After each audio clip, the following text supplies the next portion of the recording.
I've lived in Corsand on and off since I was born. Now I'm based in Millbrook at the moment, like most young people are in the area. It's more affordable. It's so hard to find somewhere to live in Corsand. Most of the houses are holiday homes. I was born here, I grew up here. My dad still lives here, he's a fisherman. But many young people have been pushed to the fringes and further and actually live about 35 minutes away now. I travel here every day for work. The ship was empty for years and the owner just wasn't doing anything with it.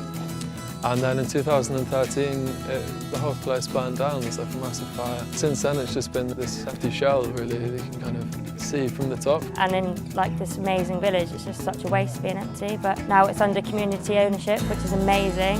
It's been so good to see all different people put money together to buy shares. Like, shows how much it means to people, I think. I got a share, bought a share. It's going to be the heritage aspect and the community aspect. And that's the thing that keeps the village alive, and we've seen that sort of die away over the years. So the community centre is going to be one of the most important aspects of it, to bring us all together.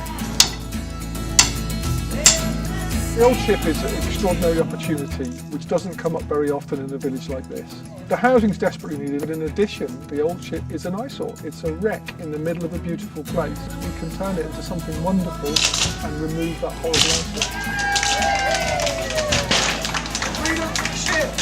Free the ship! 2, 3!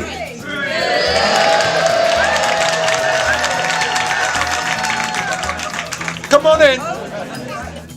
This is yours.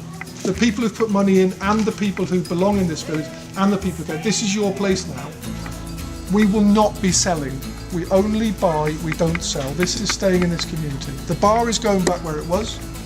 The cafe's going here. The kids area is going there, the heritage centre is going back there. And then we build 2 one-bed flats over there, one above the other. We build 2 two-bed flats here. 350 quid a month for a one-bed, 450 for a two-bed. That's the sort of wages people are earning here. People can stay here. It will create work in the village. I met my husband here, and my brother Adrian also met his wife here. So yeah, it's a happy place. My parents bought the ship in 1990 and owned it for 6 years. We're really hoping that the spirit of the ship, its whole ethos of hospitality and its superb location for a marvellous centre for heritage and culture, it's really inspired everybody to come together and try and re-inspire and recreate the traditions of the ship in that way of that tradition of hospitality. So providing somewhere to live and providing somewhere to eat and drink and to exchange ideas and to celebrate local heritage and culture. This was my favourite pub when I was a lad, and we used to play darts here in my early 20s, late teens. It is arguably one of the oldest pubs in Cornwall. I remember one night one of the landlords at the time actually showed me the Smugglers Tunnel that's in behind where the old bar was. We've got universal support from the 5 parish councils across the Peninsula, because this is about community identity. This is about community ownership. This is about the community actually making a stand and saying, this is what we want. We've got primary schools, we have shops, we have services, we have businesses. They're not all seasonal. You need a full-time population, and you need a cross-spectrum of people of all ages, people that are inputting into the community to make it a community. But to do that, you've got to have people living here 52 weeks of the year. And to do that, it's got to be sustainable. And that means having housing available for those young families and for the whole spectrum of the community that want to live here. We got it for the community. It's really important that we bring this place alive again. We've proved that by raising £137,000 in community shares. So that's people who, not all of them live here, but a lot of them live here, who've given us some money to say, let's do this and let's get this project off the ground.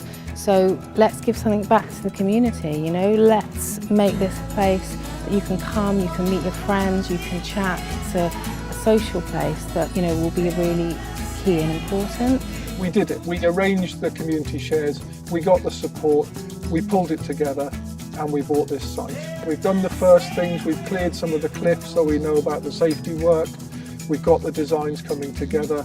What happens now is we raise some more money, we talk to the council, we talk to everybody, we've already got planning permission, very important, and now we push on. It's a small scale thing actually, 4 flats and a little community space, but it's a sign of hope that we can do something if we come together, we can make change, we're making a start.